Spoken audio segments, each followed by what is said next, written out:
People of LGBTQ folks are often discriminated against, and that causes a barrier for people to seek care. People don't necessarily feel welcome into our institutions the way they need to be, so people don't get tested, they don't seek care and services, and we often don't provide the right compassion and understanding in order to make people want to come back and continue to get the services that are so important for them to be getting.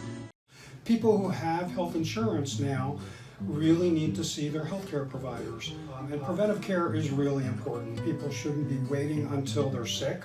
They should be seeing their healthcare providers while they're well and take advantage of all of the preventive services that are important, whether those be mammograms and pap smears, immunizations, and there are different vaccines that people need. There's lots of disease that we can prevent if people seek health care and take advantage of those services. It's really important that people have access to care. Unfortunately, there are people who have eligibility but haven't applied for services, and Access Health Connecticut could certainly fill that gap for people who haven't approached for healthcare services. People who have health insurance now really need to see their healthcare providers. Unfortunately, when people neglect that or they're worried that either they're not going to get the care that they need or they're not going to take the time, then unfortunately things that can be prevented by addressing them more earlier people can do much better by getting those services. And preventive care is really important. People shouldn't be waiting until they're sick. They should be seeing their healthcare providers while they're well and take advantage of all of the preventive services that are important, whether those be mammograms and pap smears, immunizations, and there are different vaccines that people need. There's lots of disease that we can prevent if people seek health care and take advantage of those services. People don't necessarily feel welcome into our institutions the way they need to be, so people don't get tested, they don't seek care and services, and we often don't provide the right compassion and understanding in order to make people want to come back and continue to get the services that are so important for them to be getting. So there are a lot of significant health issues that pertain to LGBTQ folks in Connecticut as well as nationally. For starters, 2/3 of all new HIV infections in the United States, and Connecticut really mirrors that trend, take place in men who have sex with men, predominantly young MSMs, as we call them, men who have sex with men, predominantly young MSMs of color.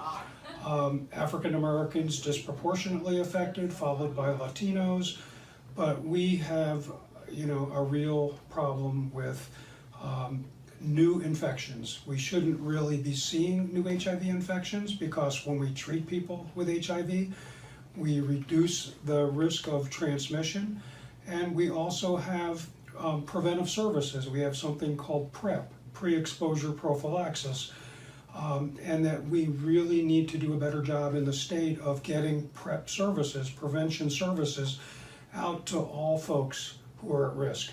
And it's not just MSMs, men who have sex with men, that are at risk.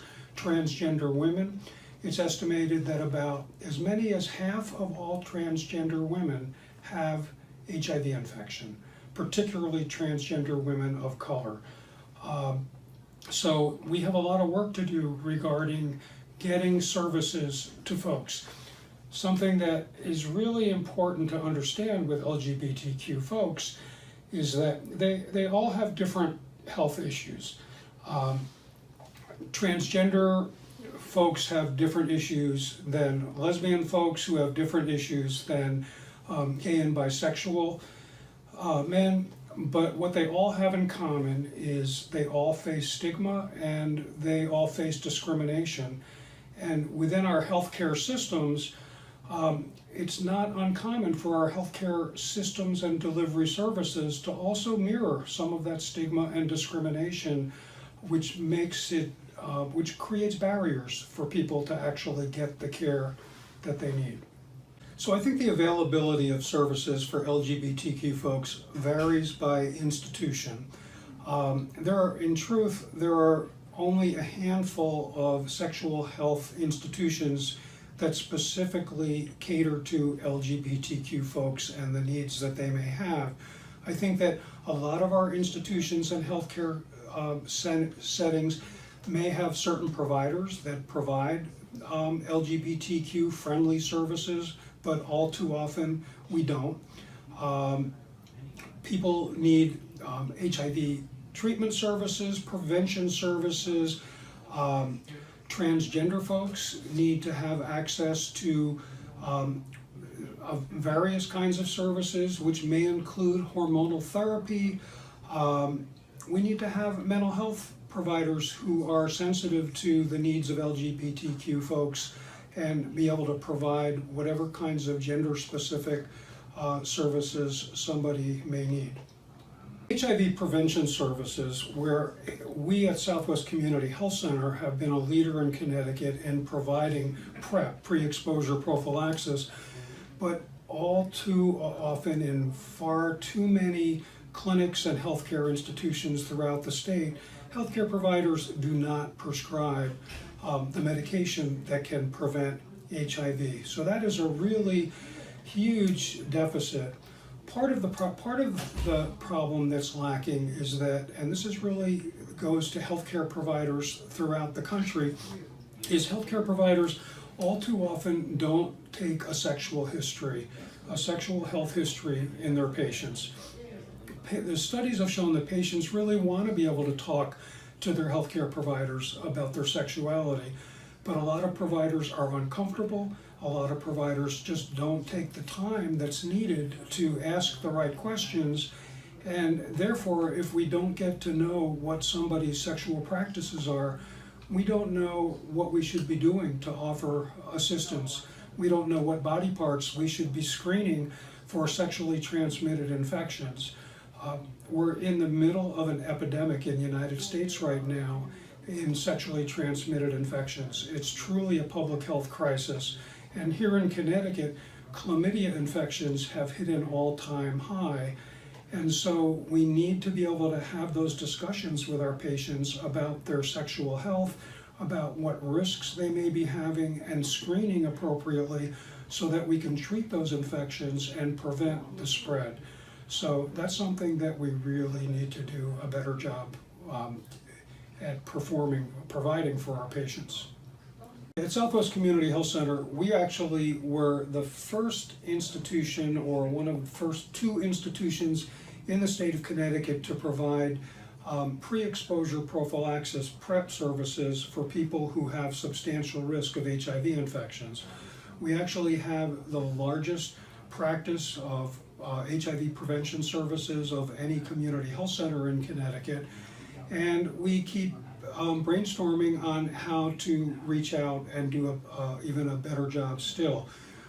We have a presence on social media, and we really try to get people who have risk for HIV infection to come and meet with our healthcare providers. We actually have now about 10 primary care providers who all prescribe pre-exposure prophylaxis, which is unusual because in many institutions, it's only the HIV provider who prescribes PrEP services, which is really unfortunate because PrEP needs to be offered to people by their primary care providers. And not all of our primary care providers in this institution are willing or able to prescribe medication to prevent HIV. And so even if they're aware that somebody should be referred to a primary care provider or referred to me for PrEP services, patients don't always show up. But had they been offered those services in the exam room when somebody just treated them for a sexually transmitted infection, for example, or screened them, they would be much more likely to leave the office and being aware of their risks for HIV and to be able to take steps to prevent infection. I think other things that we need to do, we need to make opioid substitution therapies more available and more user-friendly. That doesn't just include methadone, it includes medications like Suboxone or naltrexone, because harm reduction is really important. And there happens to be right now an increase among men who have sex with men in particular of injection drug use.